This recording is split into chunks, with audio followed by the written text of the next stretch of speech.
अस्सलाम वालेकुम, नमस्ते, सत श्री अकाल एंड जय श्री राम। कैसे हैं आप लोग? आई होप आप लोग बिल्कुल ठीक होंगे और मैं भी बिल्कुल ठीक हूँ। और आज की वीडियो मैं आप लोगों के लिए लेकर आई हूँ। इस वीडियो का टाइटल है, प्रशांत धवन की वीडियो है वर्ल्ड अफेयर से। अगर आपने इनके चैनल पर विजिट नहीं किया तो कर लीजिएगा, बहुत अच्छी वीडियोस बनाते हैं। आज हम रिएक्शन देने वाले हैं इजरायली एम्बेसी इन दिल्ली, जिसमें एक इंसिडेंट हुआ था। उसको आज हम देखते हैं कि इसमें इनका क्या वीडियो आया है और ये क्या कह रहे हैं, क्योंकि इनकी वीडियो में जो इन्फॉर्मेशन होती है वो बहुत बिल्कुल करेक्ट होती है। और बिना देरी के चलते इस वीडियो की तरफ रिएक्शन देते। So let's start.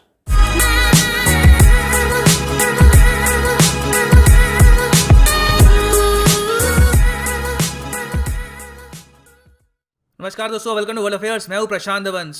दिल्ली में जो इजराइल की एम्बेसी है उसके पास एक ब्लास्ट हुआ है ना। इजराइल यहां पे अपने आप कह रहा है कि ये एक टेरर अटैक है। दिल्ली पुलिस ने यहां पर यह कहा है कि कोई मिस्चीवियस सा अटैक है, कुछ लोग सेंसेशन करने की कोशिश कर रहे हैं, मगर अभी के लिए इंडिया ने अपनी तरफ से इसको एक टेरर अटैक नहीं कहा। इजराइल बाय द वे इस अटैक के बाद काफ़ी अलर्ट है। दुनिया भर में जो भी इजराइल की एम्बेसीज हैं, जो इनके इंपॉर्टेंट ऑफिसेज हैं, वहां पे इन्होंने कर दिया है हाई अलर्ट। और जिस दिन ये अटैक हुआ है ये काफ़ी इंपॉर्टेंट है, आपको समझना होगा। आज है जनवरी 29, 2021। आज के दिन इंडिया और इजराइल सेलिब्रेट कर रहे हैं अपने रिलेशंस के एस्टैब्लिशमेंट का 29th एनिवर्सरी। जी हाँ, जनवरी 29, 1992 को इंडिया और इजराइल, यहाँ पे आप देखेंगे ये हमारा प्यारा भारत और यहाँ पे है इजराइल, इन दोनों देशों ने अपने रिलेशंस को फॉर्मली डिक्लेयर किया था। और तब से हम देख रहे हैं कि दोनों ग्रेट नेशंस ने काफ़ी तरक्की करी है in the field of defence, science and tech. और एक और इंटरेस्टिंग बात यह भी है कि आज 29 जनवरी 2021 को इजराइल ने 6000 नई लाइट मशीन गन सप्लाई करी है to the Indian army. Indian army ने टोटल पिछले साल के फरवरी मंथ में 16,000 ऐसी इजरायली लाइट मशीन गन्स करी थी ऑर्डर। तो यहाँ पे हम समझ सकते हैं कि इजराइल क्यों इस एक्सप्लोजन को ट्रीट कर रहा है एक आतंकवादी हमले की तरह। और अमित शाह जो हमारे होम मिनिस्टर हैं, ये पूरी सिचुएशन को मॉनिटर कर रहे हैं। इंटरनेशनल मीडिया ने इसको ऑलरेडी कवर करना स्टार्ट कर दिया है। पाकिस्तान और चाइना बाय द वे इस टॉपिक में बहुत इंटरेस्टेड हैं। यहाँ पे आप देखोगे सीएनए का आर्टिकल है। CNA by the way China backed एक न्यूज आउटलेट है। Explosion outside Israeli embassy heightens new Delhi nerves. Same title, same wording आपको पाकिस्तानी आर्टिकल में भी मिलेंगी। यहाँ पे आप देखेंगे डॉन का आर्टिकल है, सेम बात ये भी कह रहे हैं। और ये बहुत बड़ा इवेंट है। पहली बात तो आपको दिखाता हूँ कि इजराइल की जो एम्बेसी है दिल्ली में, ये है कहाँ पर। यहाँ पर मैं डायरेक्टली जूम इन कर रहा हूँ towards the Israeli embassy in new Delhi. ये हम जूम इन कर रहे हैं टुवर्ड्स न्यू दिल्ली। और ये जो लोकेशन है ये बहुत पॉश है। आप देखेंगे यहाँ पे जो सड़क जा रही है, एक टाइम पे इसका नाम था औरंगजेब रोड, 2014 में इसका नाम बदल के कर दिया गया doctor APJ Abdul Kalam road. और ये एम्बेसी ऑफ इजराइल है यहाँ पर। फिर बिल्कुल आप पास में देखोगे तो यहाँ पे आपको दिख जाएगा इंडियन पार्लियामेंट। ये बहुत ही ज्यादा इंपॉर्टेंट एरिया है, इंडिया का VVIP, very very important area. फिर यहाँ पे आप देखोगे ये प्रेसिडेंट्स हाउस है। तो अगेन इस लोकेशन के पास कैसे, पहली बात तो एक ब्लास्ट हो गया, यही बहुत बड़ी बात है। और जो डिटेल्स सामने आई हैं ये पता लगा है कि किसी ने शायद कोई एक्सप्लोसिव डिवाइस गाड़ी के बाहर फेंका है या फिर गाड़ी के पास रख के चला गया। मगर ब्लास्ट की इंटेंसिटी इतनी थी कि आसपास की जो बहुत सारी गाड़ियां, उनके जो शीशे हैं उसको भी डैमेज हुआ है यहाँ पर। सो अगेन किस तरीके से दिल्ली के इतने सिक्योर एरिया में ये सब हो गया, इससे काफी बड़ा प्रश्न चिन्ह खड़ा होता है। और हमको यहाँ पर यह भी सोचना होगा कि हमारे देश की कैपिटल की क्या इमेज जा रही है लगातार दुनिया भर में। जब डोनाल्ड ट्रंप यहाँ पे आए उस वक्त यहाँ पे दंगे हुए हैं। फिर हमने रिसेंटली देखा कि 2021 के 26 जनवरी को कैसे वायलेंस हुआ यहाँ पर। अब हम यहाँ पे देख रहे हैं ब्लास्ट भी हो रहा है। तो दिल्ली की इंटरनल सिक्योरिटी को लेकर कुछ बड़े स्टेप्स लेने होंगे इन द फ्यूचर, नहीं तो इंडिया की इमेज इस तरीके से काफी हर्ट होगी इन द फ्यूचर।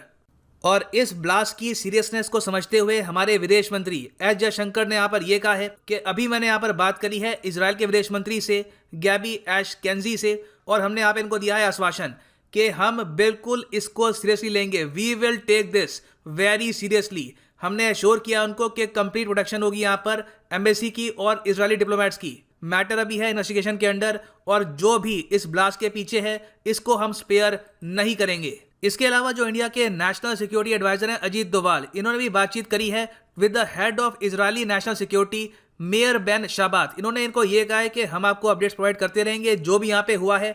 इजराइल अपनी तरफ से ऑफकोर्स ये मानता है कि ये है एक टेरर अटैक, इससे पहले भी ऐसा अटैक हो चुका है। और फिर हम देख रहे हैं कि 2021 में ऑलमोस्ट सेम टाइप का अटैक हुआ है। और यहाँ पे आप देखेंगे दिल्ली के CM अरविंद केजरीवाल ने भी यहाँ पर कहा है कि हम कंसर्न है इस ब्लास्ट को लेकर। और इजराइल के पीएम ने भी यहाँ पर यह कहा है कि we have complete faith in Indian security, full confidence है, हमें यकीन है कि इंडिया प्रोटेक्शन प्रोवाइड करेगा टू इजरायलीज। ये देखिए काफी अच्छी बात है, रिलेशन जब स्ट्रांग होते हैं तो इमीडिएटली उनके पीएम ने यहाँ पर यह कहा है कि we have complete faith and confidence in Indian security. मगर मैं आपको ये बता दूं, ऐसा अटैक इससे पहले हो चुका है 2012 में। जी हाँ, 2012 में भी एक ब्लास्ट हुआ था near the embassy of Israel in new Delhi. उस वक्त इजराइल के जो डिप्लोमेट है टू इंडिया, उनकी पत्नी को चोट आई थी और उनका जो ड्राइवर था उसको भी चोट आई थी, कुछ और लोग भी यहाँ पे घायल हुए थे। मेन जो डिप्लोमेट है यहाँ पे, उनकी पत्नी को काफी इंजरीज हुई थी। और उसी time actually almost same day को ही जो इजराइल की एम्बेसी है जॉर्जिया में, उस पर भी अटैक हुआ था। तो इंटरनेशनली आप अगर देखो तो ऑन एवरेज इजराइल की एम्बेसी पे सबसे ज्यादा आपको अटैक्स दिखेंगे, चाहे वो मिडल ईस्ट हो, अफ्रीका हो, यूरोप हो, कहीं भी हो। और सबसे अजीब बात यहाँ पर यह है, आप शायद ये जान के हैरान होंगे कि 2012 में जब अटैक हुआ था इजराइल की एम्बेसी पर, तब उस वक्त आरोप आया था ईरान पर, और यह आरोप एक्चुअली लगाया था दिल्ली पुलिस के कॉप्स ने। यहाँ पे आप देखोगे उस वक्त का आर्टिकल है 2012 का फ्रॉम टाइम्स ऑफ इंडिया।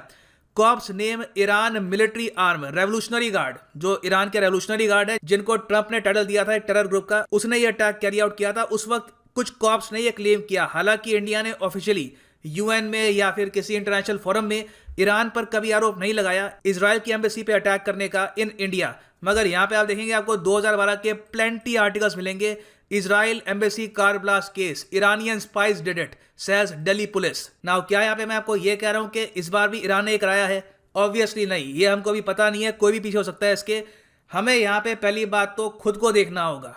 जो हुआ ये, this is a bit of an embarrassment for India.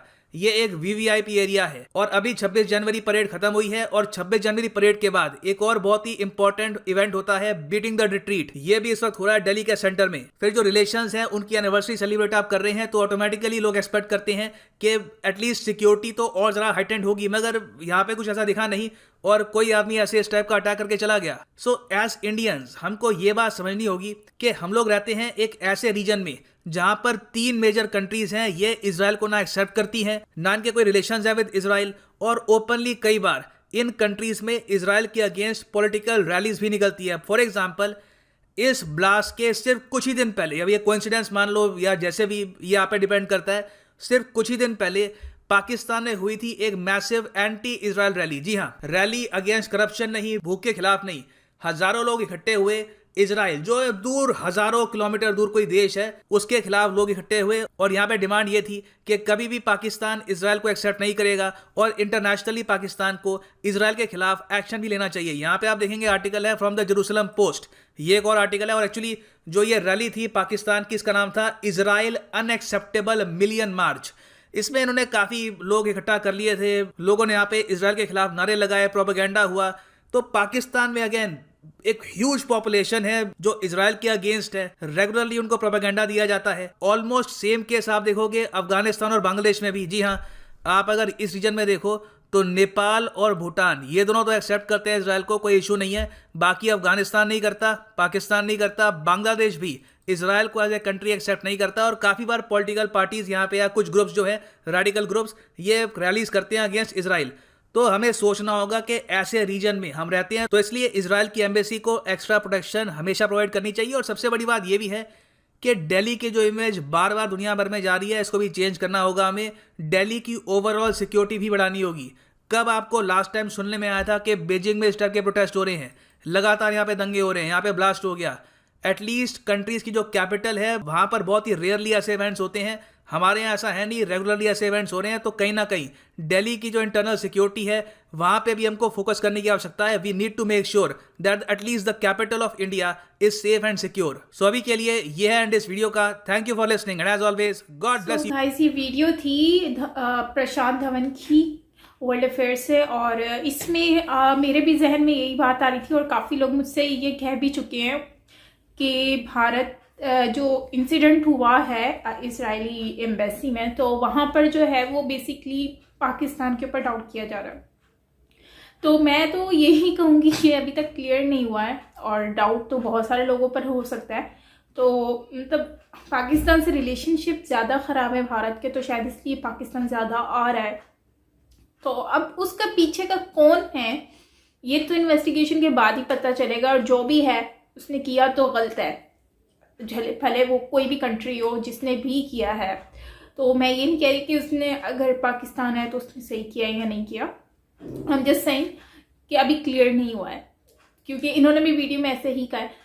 और दूसरी बात ये है कि दिल्ली में अभी 26 को इतना बड़ा मतलब कि बवाल मच गया था किसानों की वजह से, और उसके बाद वो सारी दुनिया में हाईलाइट हुआ और एक मतलब कि बहुत ही बुरा इम्पैक्ट पड़ा भारत का पूरी दुनिया में ना। तो अब जो है, अब हम अगर बात करते हैं, ये उसके बाद दूसरा इंसिडेंट है। अगर इस तरह का इंसिडेंट वो भी दिल्ली में होते रहेंगे तो वाकई में यार ये क्वेश्चन बनता है कि यार ये सिक्योरिटी के ऊपर भी फिर क्वेश्चन आ जाएगा। तो बात ये है कि दिल्ली को जितना हो सके गवर्नमेंट को सेफ रखने की कोशिश करनी चाहिए, बहुत ज़्यादा इस पर फोकस करना पड़ेगा, क्योंकि दिल्ली जो है उसको, वो राजधानी है, राजधानी ऑफ भारत।